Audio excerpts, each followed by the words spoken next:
года. Данный обзор по применительной практике сформирован с учетом двух основных направлений.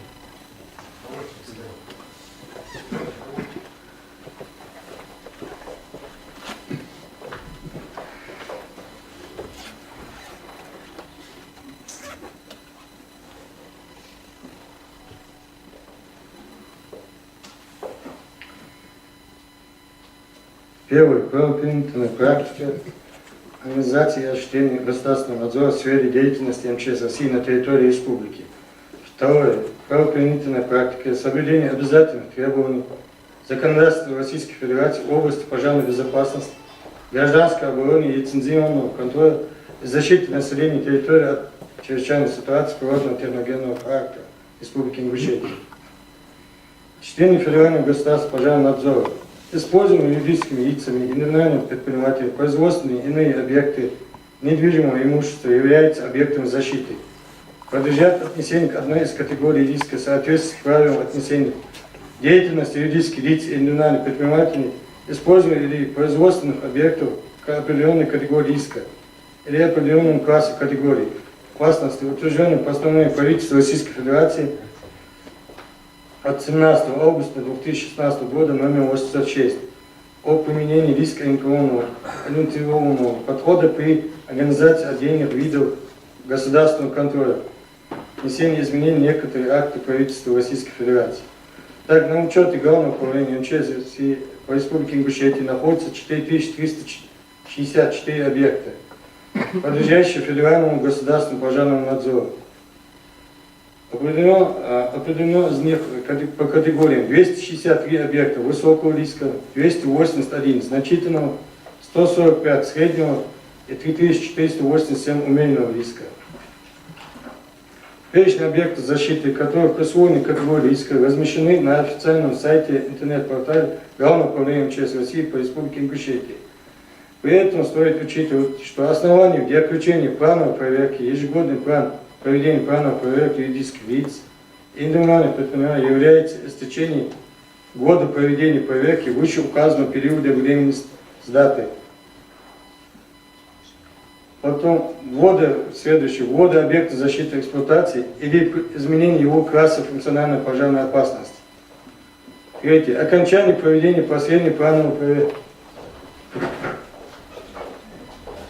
Четвертое. 1 года и более со дня окончания проведения последней плановой проверки объекта защиты, используемой испытуемой организацией, осуществляющей отдельные виды деятельности, перечень которого устанавливается правительством Российской Федерации по постановлению правительства Российской Федерации от 23 ноября 2009 года номер 944. На 2019 год запланировано проведение 575 мероприятий контроля плановых. Основанием для проведения неплановой проверки является: первое. Истечение срока исполнения организации, выданного органом государственного пожарного надзора, предписание о постановлении выявленных нарушений требований пожарной безопасности. По одному основанию за первый квартал 2019 года проведено 29 проверок. Наличие решения органов государственной власти или органов местного самоуправления о постановлении особого противопожарного режима на соответствующей территории. По данному основанию на первый квартал 2019 года проверки отсутствуют. Третье основание для проведения неплановой проверки – это поступление органов государственного пожарного надзора сведений от организаций или граждан, уполномоченных владеть и пользоваться или распоряжаться объектом защиты, о вводе объекта защиты и эксплуатации после строительства, технического перевооружения, реконструкции, капитального ремонта или об изменении его класса функциональной пожарной опасности. По данному основанию за первый квартал 2019 года проведено 7 проверок. Четвертое основание для проведения плановой проверки является обращение или заявление организаций или граждан, информация от должностного лица или органов государственного пожарного надзора и средств массовой информации о нарушении требований пожарной безопасности при использовании и эксплуатации объекта защиты, территории или земельного участка, по проведению работ по осуществлению деятельности, влияющей на пожарную безопасность объекта защиты, территории или земельного участка, о несоответствии объекта защиты, территории или земельного участка пожарно-технической продукции требований федерального закона от 22.07.2008 года номер 123. Технические регламенты о требованиям пожарной безопасности. По данному основанию на запил уплаты 2019 года проверки отсутствует тоже. Наличие основанием еще является наличие приказа и распоряжения руководителя, заместителя руководителя органа государственного пожарного надзора о проведении неправильной проверки, изданного в соответствии с поручением президента Российской Федерации или правительства Российской Федерации, либо основании требований прокурора и проведения неправильной проверки в рамках надзора за исполнением законов по поступившим в орган прокуратуры материалам обращения. По данному основанию за первый квартал 2019 года проведено 19 проверок. Вашему вниманию на слайде представлены статистические сведения о посещении Федерального государственного пожарного надзора за первый квартал. Количество проведенных проверок и их результат сведений о возбужденных делах, об административном правонарушении и так далее.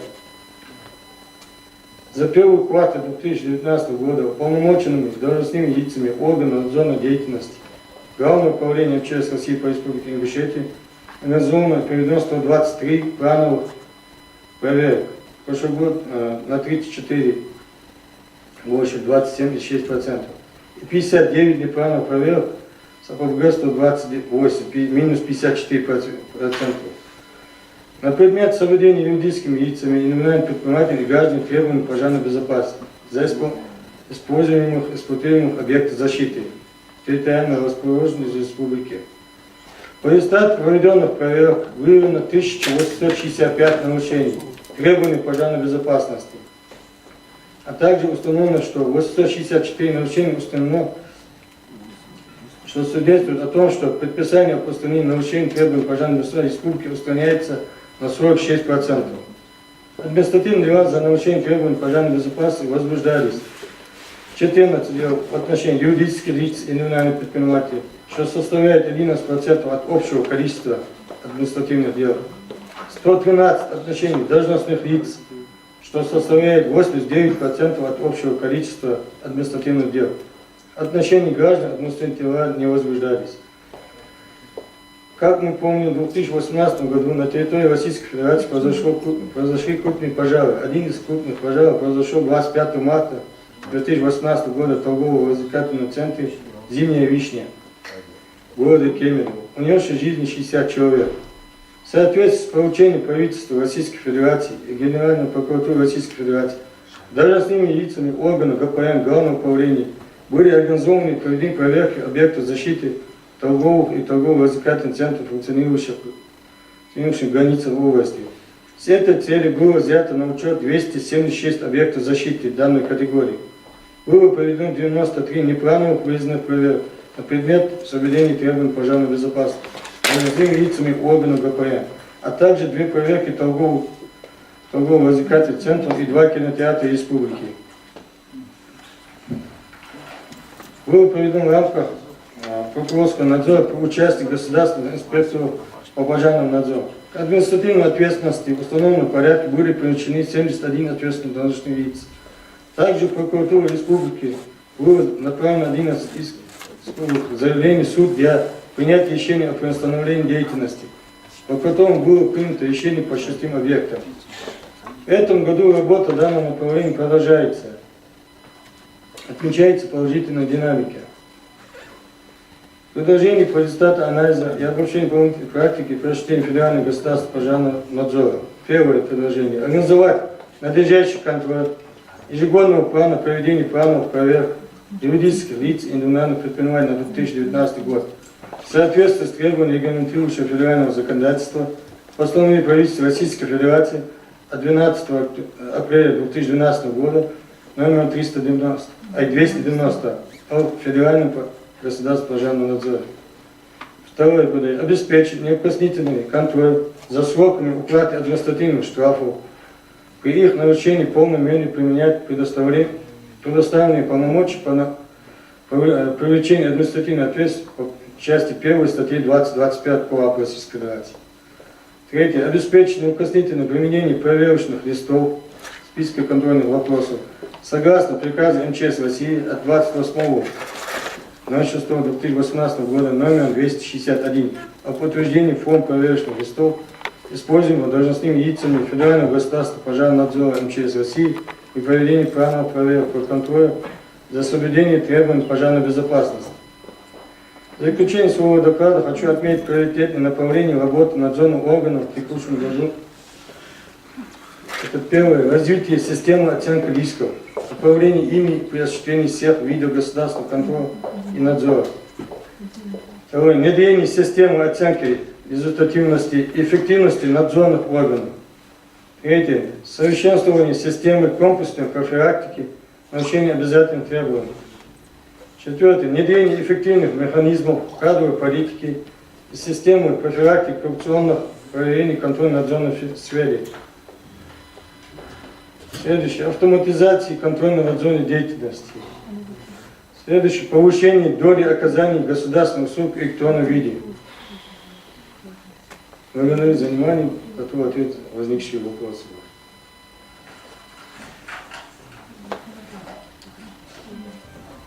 Есть вопросы? По проведению плановых, неплановых проверок.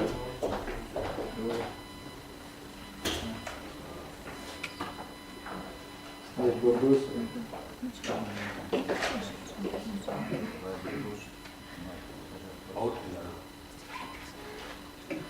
Найгош. Я заместитель руководителя Роспронадзора по Республике Ингушетия. Меня зовут Беслан Багаудинович. Вот. У нас сегодня по нашему направлению два доклада. Это один доклад общий за проведенный первый квартал 2019 года управлением в работу. Второй доклад по вступившему с 1 января 2019 года, это новшество по правоохранному законодательству.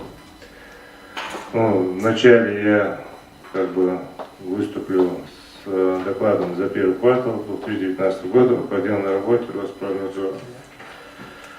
Деятельность управления Роспронадзора по Республике Ингушетия основывается на целях задач по исполнению приоритетных задач в сфере природопользования деятельности, установленных положением Указа Президента Российской Федерации от 7 мая 2018 года номер 204 о национальных целях и стратегических задачах развития Российской Федерации на период до 2024 года и направлены на улучшение качества окружающей среды и минимализации экологического риска в республике. На территории республики отсутствуют крупные предприятия природопользователи. Основным источником загрязнения атмосферного воздуха является автотранспорт. Вот у нас данные только по концу года выявляется по данному автотранспорту. В 2018 году, согласно общественным данным о выбросах вредно загрязняющих веществ атмосферного воздуха от передвижных источников автотранспорта и железнодорожного транспорта и стационарных источников по Республике Ингушетия составляет 85 855 тонн в год.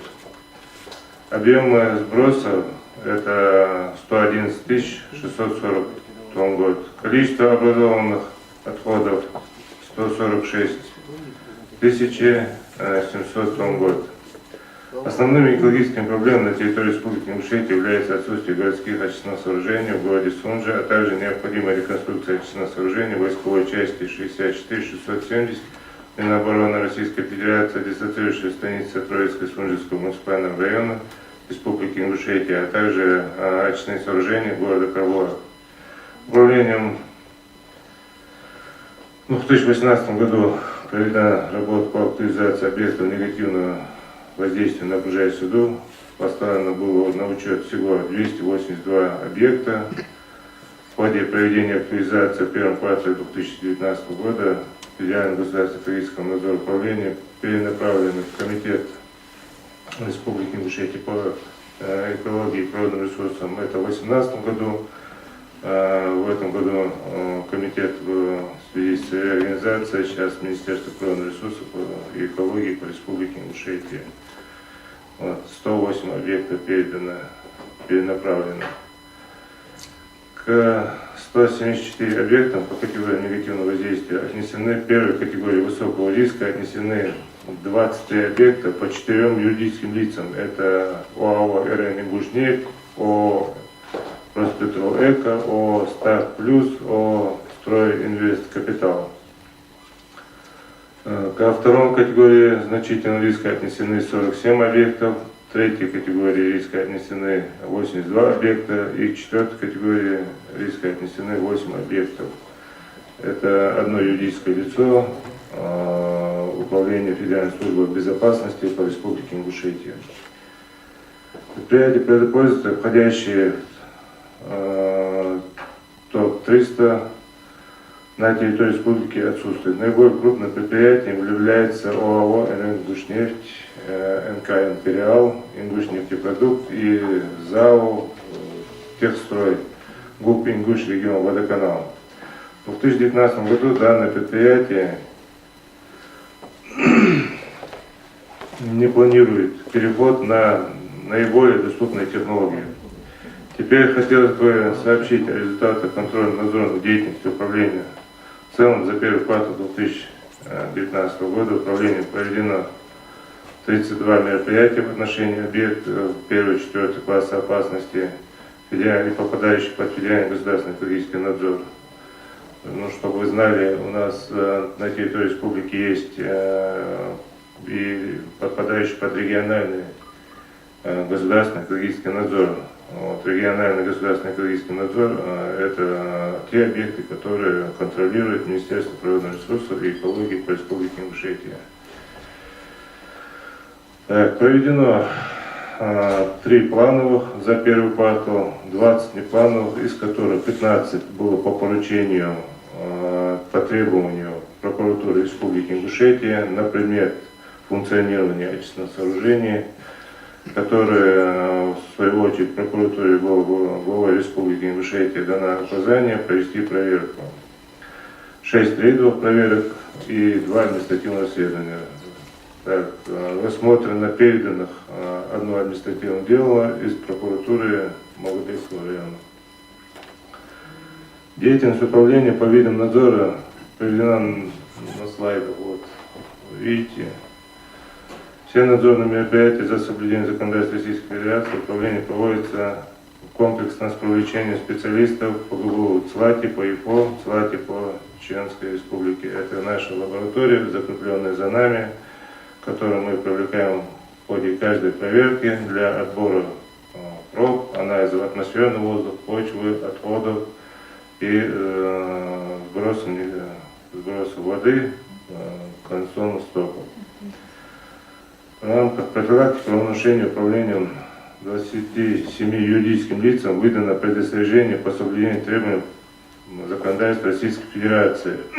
Это тем юридическим лицам, которые на данный момент не встали на учет как пользователи, которые должны были стать. Есть такие юридические лица, в ходе которой своей деятельности могут в течение года с регионального, подпадающий под региональный экологический контроль, переходить на федеральный, также и обратно. Так, в ходе данных проверок выявлено 28 нарушений правоохранного законодательства. Из них устранено 7 нарушений. Выдано предписание 23, представление 28, исполнено 7 предписаний. Наложено административным штрафом на общую сумму 1 миллион 967 тысяч рублей. Взыскано 1 миллион 118 тысяч рублей. Срок добровольной оплаты на общую сумму, срок добровольной оплаты, вот оставшейся вот этой суммы, в первом квартале не истек. Мы вот по тем штрафам, которые в добровольном порядке не взыскивается, мы направляем судебные приставы материалы и также составляем протокол административных правонарушений по части 1 статьи 20.25, в которой, в свою очередь, направляется мировым судьям на рассмотрение. На основании этого удваивается сумма штрафа. Также за первое полугодие взыскан один ущерб нанесенный водному объекту реки Сунжи. Двум нарушителям предъявлены претензии на возмещение вреда, причиненного окружающей среде, на сумму 4 миллиона 777 тысяч 694 рубля. Проведена работа в области нормирования разрешительной деятельности, лицензирования и аналитики на первом квартале представлены на слайде. В первом квартале 2019 года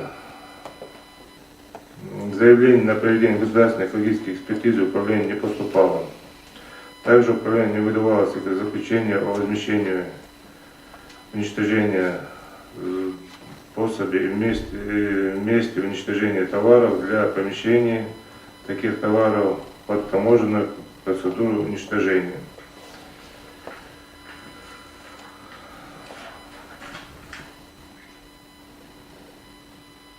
Так, управлением также принимается отчетности по форме 2 отхода, статотчеты.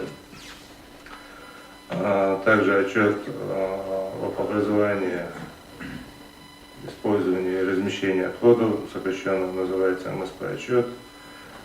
За первый квартал принято 248 отчетов от 248 юридических лиц, 19 отчетов, относящихся к субъекту малого и среднего бизнеса.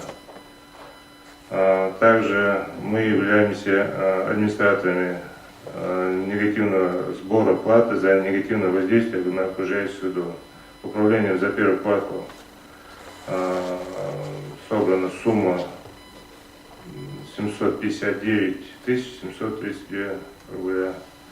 Это производится плата юридическим лицам и индивидуальными предпринимателями, которые мы поставили на учет, также которые ставят на учет Министерство природных ресурсов и экологии Республики Ингушетия.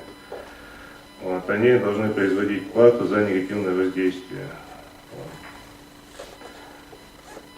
Сумма вот эта исчисляется из представляемых юридическим лицам и индивидуальными предпринимателями декларации о плате за негативное воздействие на окружающую среду, которая сдается до 10 марта за отчетным периодом.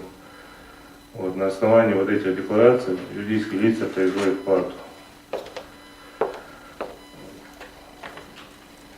В основном процедура вот это у нас.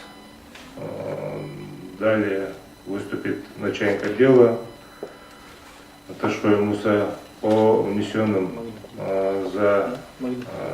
изменениям природоохранного законодательства на 1 января 2019 года.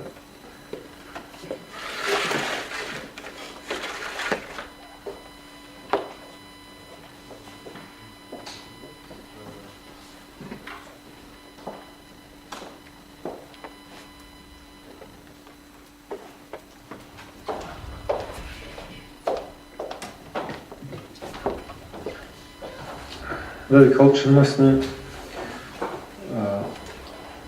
хотелось бы довести до сведения новшества, которые вступили с 1 января 2019 года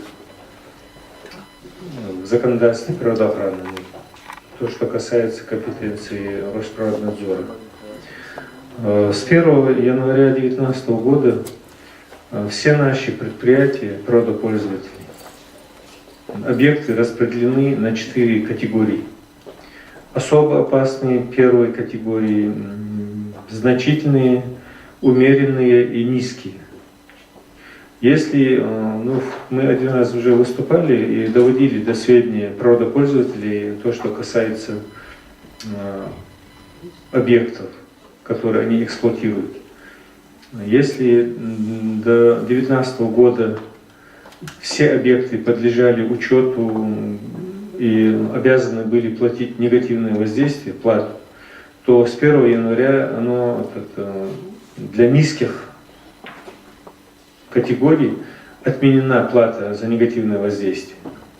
Объекты третьей категории представляют отчетность, объекты второй категории представляют декларацию, а объекты первой категории обязаны оформлять комплексное экологическое разрешение. Это то, что касается наших объектов. В основном у нас, если по нашей территории республики смотреть, у нас особо опасно в первой категории порядка 5 юридических лиц. И они эксплуатируют где-то 14 объектов. Ну и остальные. То, что касается особо высокого выброса в атмосферный воздух загрязняющих веществ, это у нас наше объединение «Ингушнефть». Ну, по нашим сведениям, как такового опасного выброса они не осуществляют, и у нас в пределах допустимого выброса. Если смотреть по состоянию на сегодняшний день, по объектам опасных выбросов, вроде бы где-то порядка 250 объектов представили декларации. По ним у нас вопросов нет. То, что касается экологического сбора, здесь у нас по информации Департамента Росприроднадзора по СКФО, они нам представили список порядка 200 объектов по нашей территории из сведений Федеральной налоговой службы. Это независимо от нас, они нам дали список, и по ним нам сейчас приходится работать с 1 марта. Фактически у нас за 2018 год отчитались 14 производителей товароупаковки, которые произвели плату за экологический сбор. Если сравнить по сведениям департамента и наши объекты, которые мы отчитались, 14, то очень мало, там порядка 10%. Теперь по сведениям на сегодня, будем считать, 15 апреля, у нас плату произвели за экологический сбор 4 объекта. Ну, это очень маленький процент. Хотя они были уведомлены, многие в прошлом году даже были ознакомлены с требованиями. Сегодня, после 15 апреля, уже начинаются санкции. Вот если кто присутствует из производителей товаров, хотелось бы довести до их сведения, что там порядка 80-100 тысяч рублей штраф. Чтобы избежать вот этого штрафа, легче заплатить там порядка 6-10 тысяч рублей и вовремя сдать свою отчетность, расчет платы экологического сбора. И если у них отсутствует утилизация, то подать акт утилизации. Вот такие пожелания. А в принципе у нас все остальное продолжается в том же ритме, как и было в прошлом году. Все, если есть вопросы, могу пояснить. Все, есть вопросы? Насчет этих хотела спросить, извините, насчет тарифов за услугу вывода этого ЖКХ, там региональные операторы, они говорят, с одного человека, не знаю, 400 рублей в месяц, или же производители товаров, они платят одинаковую сумму, точно такую же, как и любой человек, проживающий в любом регионе, у нас в регионе. Нет, Да, вот одинаковый как бы за тариф они оплачивают. А разница какая? Если эти производят товары, у них свой случай это мусор, и один человек платит одинаковую цену, как-то компенсировать это никак нельзя? нет, это вы чуть-чуть здесь это по-другому.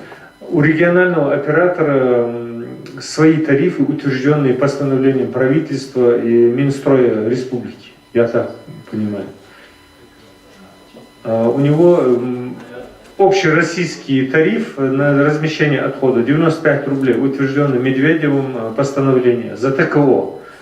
А вот то, что наш региональный оператор, то, что он на территории нашей республики, здесь у него, по-моему, 458 рублей. У нас 458 рублей за 1 кубический Метр, да. То есть количество отходов у каждого продается по-разному. У предприятий там, на одного человека рассчитывается там, столько кубов.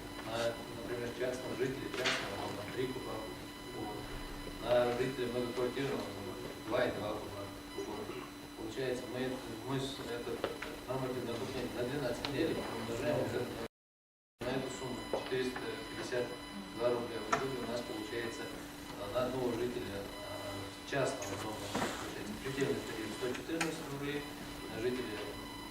многоквартирного дома, там у нас, потому что нормативное отопление меньше, какого-то человек говорил, у нас получается 82 очки.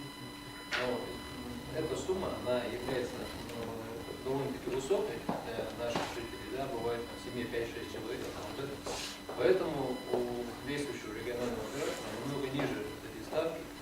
Для жителей многоквартирного дома там установлено 70 рублей, для, скажем, для частного дома 80. То есть это в разы меньше, чем было бы, если бы шло по тарифу. Это сумма в месяц или в год? Это сумма в месяц. Вот она почему. Поэтому людям кажется, что это много. Ну, опять же, если в семье конкретно много людей проживает, многодетная семья, это в этом случае нужно непосредственно обращаться к региональному оператору и как-то приходить к общему консенсусу, чтобы меньшую сумму ставить на эту семью. Если не получается поставить, то обращайтесь в Минприроды. Мы сами будем разговаривать с региональным оператором по поводу многодетных семей, потому что реально можно было уменьшить.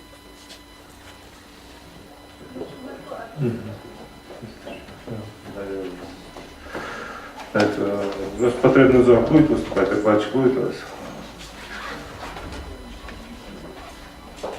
Ну, тему сами скажете, вашего доклада.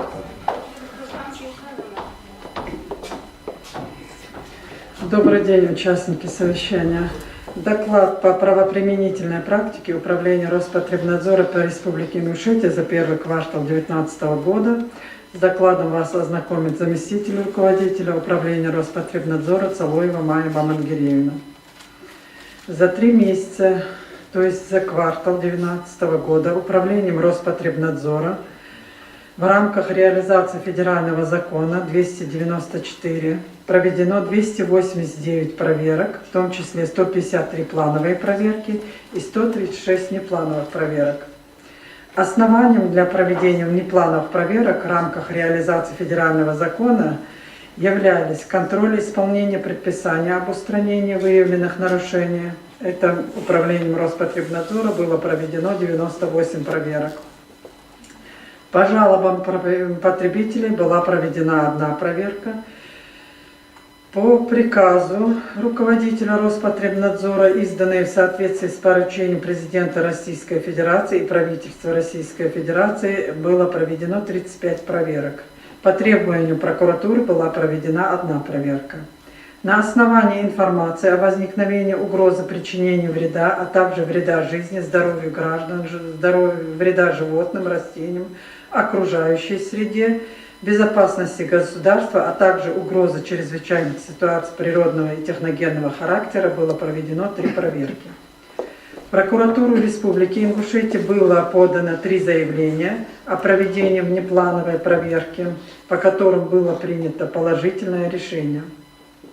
Также вне рамок федерального закона 294 были проведены 48 проверок, которые осуществлялись органами прокуратуры, к проведению которых привлекались должностные лица Управления Роспотребнадзора по Республике Ингушетия.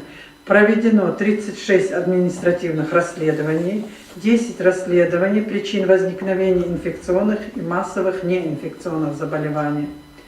Приоритетным направлением по совершенствованию планирования и осуществлению контрольно-надзорной деятельности Роспотребнадзора является реализация федерального закона 277 ФЗ о внесении изменений в федеральный закон номер 294 о защите прав юридических лиц и индивидуальных предпринимателей при осуществлении государственного надзора и муниципального контроля. Основные новеллы закона – это мероприятия по профилактике нарушений юридическими лицами и индивидуальными предпринимателями обязательных требований, проведение плановых проверок с использованием проверочных листов, контроль без взаимодействия с юридическими лицами и индивидуальными предпринимателями, а также предварительная проверка, обязательность претензионных процедур заявителя, новые основания для проведения внеплановых проверок, мероприятия, которые проводятся в случае невозможности проведения проверки, новый вид контроля – это контрольная закупка, новые понятия, индикаторы риска, а также расширение номенклатуры продукции, сопровождаемой контрольно-идентификационными знаками.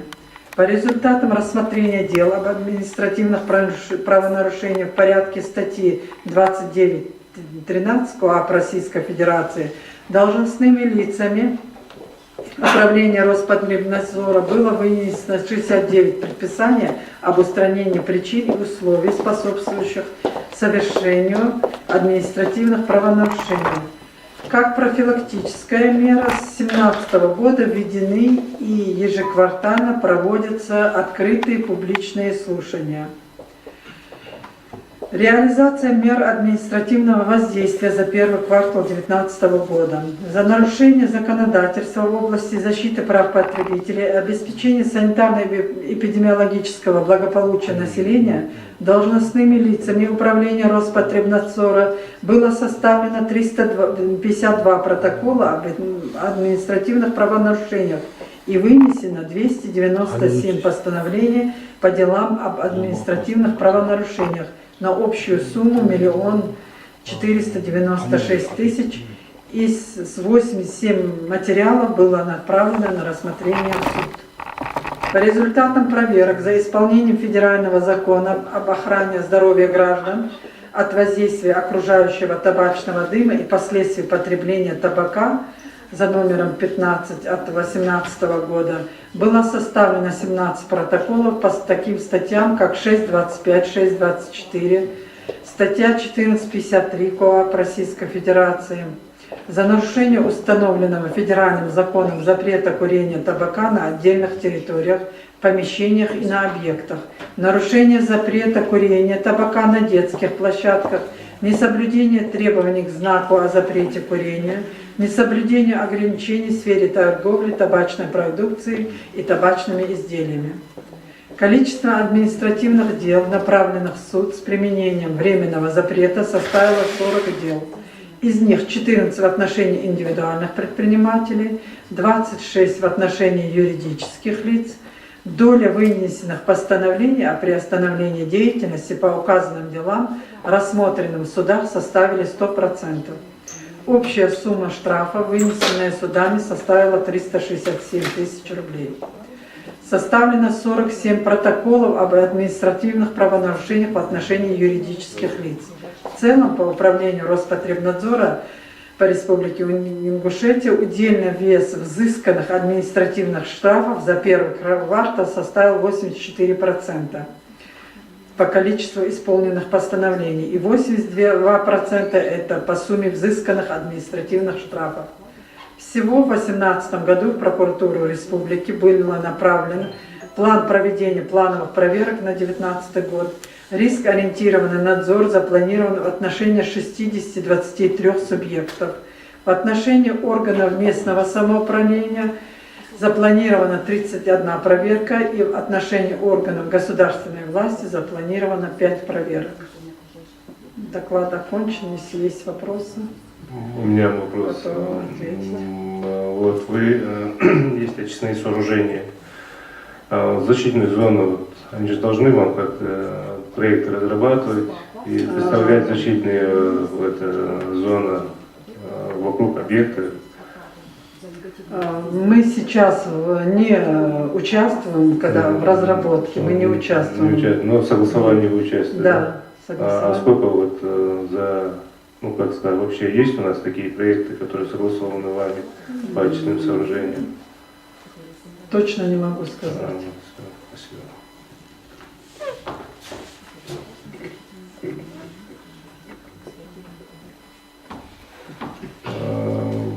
Есть желание кому выступить? Понятно. Ну тогда, я думаю, завершим работу, да? Если вопросы есть, давайте вопросы задавайте, мы как бы готовы ответить. Тут представители 3 служб, сразу же за один раз можете МЧС, Роспотребнадзор. Тут есть представители и Министерства природных ресурсов, которые также может ответить по некоторым вопросам. Есть вам вопросы? Ну, давайте завершим работу нашу. Спасибо за что вы присутствовали. Ильяс Колшан. Алифел.